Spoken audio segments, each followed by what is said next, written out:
नमस्कार, स्वागत है आपका हमारे इस YouTube चैनल पर। मैं मुनमुन श्रीवास्तव आपका हार्दिक अभिनंदन करता हूँ। कैसे हैं आप सभी? दिल्ली विश्वविद्यालय में ITEP कोर्स के रजिस्ट्रेशन भी चल रहे हैं और BA BEd या BSc BEd जो है वो कोर्सेज में सिलेक्शन इसके ज़रिए होता है। और अगर आप इस कोर्स में इंटरेस्टेड हैं और आपने रजिस्ट्रेशन करा दिया है या रजिस्ट्रेशन कराने जा रहे हैं तो 2 अगस्त जो है वो इसकी अंतिम तारीख रखी गई है। आज हम आपको मिलवाएंगे ITEP कोर्स के ही एक सीनियर छात्र जो आपको गाइड करेंगे कि ये कोर्स कैसा है, दिल्ली विश्वविद्यालय में किस तरीके की सुविधाएं मिल रही हैं जो इस कोर्स के स्टूडेंट हैं, और उनसे जो है बात करते हैं। स्वागत है आपका हमारे चैनल पर। धन्यवाद। मेरा नाम नितिन है और मैं central institute of education CI, जिसको डिपार्टमेंट ऑफ एजुकेशन भी बोलते हैं, उसका एक स्टूडेंट हूँ 2nd ईयर से। अच्छा, तो आप अभी 2nd ईयर में हैं, तो जब आपने ITEP के लिए रजिस्ट्रेशन किया था तो क्या क्या प्रक्रिया पूरी की थी? ITEP के रजिस्ट्रेशन के लिए तो पहले उसका स्कोर कार्ड आने के बाद एक पोर्टल खुलता है जिसमें हमें इंफॉर्मेशन देनी पड़ती है। इसके लिए इसके पोर्टल खुला हुआ है अभी? हाँ। तो जैसे अभी उसमें हमें अपना स्कोर कार्ड डालना पड़ेगा कि हमारा क्या स्कोर बनता है, तो उस हिसाब से इसकी प्रेफरेंस पहले ही ले ली जाती है कि आपको क्या प्रेफरेंस चाहिए। जैसे कि CUT वाले जैसे बाद में प्रेफरेंस नहीं बनानी है? नहीं, पहले ही रजिस्ट्रेशन जो स्टार्टिंग रजिस्ट्रेशन होता है एग्जामिनेशन के लिए, उसी टाइम रजिस्ट्रेशन प्रेफरेंसेस की ले ली जाती है कि आप क्या प्रेफर करना चाहते हो। अच्छा, तो पहले ही ले लिया उनसे, मान लिया। अब जब ये जैसे रजिस्ट्रेशन प्रक्रिया जब पूरी हो जाएगी तो उसके बाद फिर सीट अलॉटमेंट किस तरीके से होता है? फिर NCT की तरफ से एक पोर्टल ओपन होता है जिसमें अगर डेट दी जाती है कि इस डेट पर सीट अलॉटमेंट होगा, और फिर हम जाके लॉगिन जब करते हैं तो हमारे पोर्टल पे सीट आ जाती है कि हमें इस कॉलेज या इस डिपार्टमेंट में सीट मिली है और इस स्कोर के हिसाब से मिली है।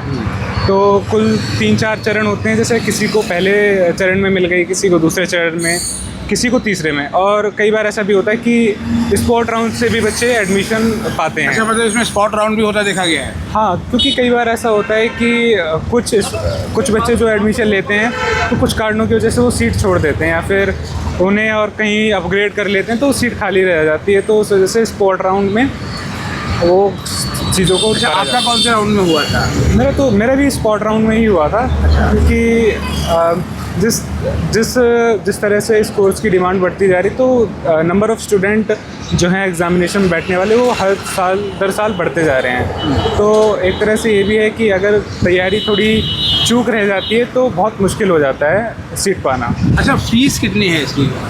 मैं CI में हूँ, तो CI में पहला जो स्टार्ट हुआ था उनकी 57,000 थी, और जब हम गए CI में तो हमारी 60,870 एक साल की हो गई।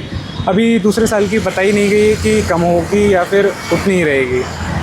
हाँ, थोड़ी फ़ीस जो है इसकी महंगी है। हाँ, ये पूरे कोर्स में सब ध्यान देने वाली बात एक यही है कि इसकी फ़ीस कुछ ज़्यादा ही है, और इस पे बात चल रही है कि इसको कम किया जाएगा। अच्छा, पढ़ाई कैसी होती है? मान लिया कि किसी बच्चे ने ITEP ले लिया तो उसका क्या BA BEd या BSc BEd कैसे सिलेक्शन होता है? तो जैसे CI में BA BEd है। हाँ। अब मिरांडा हाउस में BA BEd और BSc BEd दोनों हैं। इसी तरह से जैसे मेरा BA BEd है जिसमें मैंने BA में हिंदी ऑप्ट किया है, हिंदी ऑनर्स। तो आप एक ऑनर्स की डिग्री लेते हैं और साथ ही आपको एक BEd की डिग्री मिलती है, यानी 2 मेजर डिग्री आपको साथ साथ मिलती हैं। तो हमें सब्जेक्ट चूज़ करना पड़ता है वहाँ जाके। अपने जब एडमिशन के टाइम हम जाते हैं तो हमसे बोला जाता है कि आप किस सब्जेक्ट में अपनी ऑनर्स डिग्री चाहते हैं, तो उसके बेसिस पे हमारी BA बनती है कि BA में आपने क्या ऑप्ट किया है, और BEd के सब्जेक्ट्स वही होते हैं जो नॉर्मली सबके चलते आ रहे हैं। अच्छा, और पढ़ाई में तो कैसे होती है? क्लासरूम स्टडी होती है या बाहर फील्ड वगैरह में भी जाना पड़ता है? फ़िलहाल तो क्लासरूम स्टडी ही है, और बोला गया है कि फील्ड में थर्ड ईयर से भेजा जाएगा, और 4th ईयर में तो प्रॉपर स्कूल में ट्रेनिंग के लिए भेजा जाएगा। अच्छा, क्लासेस कब से होती हैं? क्लासेस अगस्त के एंड से या फिर अगस्त के स्टार्ट हो जाती हैं, स्टार्टिंग से। और कई बार ऐसा भी होता है कुछ डिले हो जाता है DSC क्लासेस में, क्योंकि विभाग के शिक्षक आते हैं तो उसके लिए एक प्रोसेस लगता है टीचर्स प्रोफेसर्स का आने का। अच्छा, ये तो पढ़ा की काफ़ी देर होगी, मतलब कितने देर की क्लास होती है? और सुबह कितने बजे शुरू है? सुबह 9:30 बजे से क्लास स्टार्ट हो जाती हैं और बीच में गैप भी मिलता है, और शाम को 4:30-5 बजे तक का एक शेड्यूल बनता है। अच्छा, और मोटे तौर पे इसे पढ़ाया क्या जाता है? जैसे एजुकेशन में तो बीएड में तो यही है कि आपको एजुकेशन के सब्जेक्ट जितने हैं कि पेडागॉजीज बाद में शुरू होती हैं, लेकिन उससे पहले कि जैसे पहला सेमेस्टर जो स्टार्ट होता है उसमें बीएड का सब्जेक्ट होता है एक एवोल्यूशन ऑफ इंडियन एजुकेशन, यानी शिक्षा के ही क्षेत्र के विषयों को लेकर आगे बढ़ा जाता है, और एक शिक्षक बनने के क्रम में जितनी भी आवश्यक चीज़ें हैं उन पे काम किया जाता है। अच्छा, ITEP कोर्स को आपने चुना तो आप संतुष्ट हैं इससे? जी, मैं तो व्यक्तिगत रूप से बहुत संतुष्ट हूँ, क्योंकि मुझे पहले से ही मेरे दिमाग में था कि एक शिक्षक बनना है। जैसे भारत में जिस तरह से शिक्षकों की और शिक्षा क्षेत्र में जो गुणवत्तावान शिक्षकों की आवश्यकता है, उसके लिए ये कोर्स बहुत ही अच्छा है। तो फिर BLED में और ITEP में क्या बेसिक फ़र्क है? BLED क्यों नहीं चुना आपने? क्योंकि इसमें यह था कि ग्रेजुएशन है हमारी, तो मैं उसी विषय में पारंगत होकर उसका एक शिक्षक बन सकता हूँ, और अच्छे तरह से एक जैसे जो CIE है उसकी पृष्ठभूमि रही है कि वो बहुत बेहतरीन शिक्षकों को इस क्षेत्र में लाती रही है, और शिक्षा क्षेत्र में भी उसका काफ़ी योगदान है। और उसमें CIE में BLED भी नहीं था, तो ITEP आया, और जिस टाइम मैंने अपना स्कूलिंग कवर किया तो उस समय ITEP को लेकर काफ़ी एक तरह से कह सकते हैं कि ये लाइमलाइट में आया कि एक नया कोर्स है, और इसके फ्यूचर में जाके अगर हम गवर्नमेंट क्षेत्र में नहीं जाना चाहते तो एक निजी क्षेत्र में भी हमको इसके लाभ मिल सकते हैं इस वजह। तो जैसे आपने जैसे ITEP चुना, आपके बहुत सारे मित्र जो है वो CUET के जरिए नॉर्मल कोर्सेज में भी गए होंगे, तो कभी वो कुछ कहते हैं आपसे, बातचीत होती है उनकी? दरअसल एक कॉलेज में होना और एक डिपार्टमेंट में होना, दोनों में काफ़ी भिन्नताएँ हैं। जैसे वो लोग केवल एक ही कोर्स कर रहे हैं, तो उनका क्षेत्र सीमित है।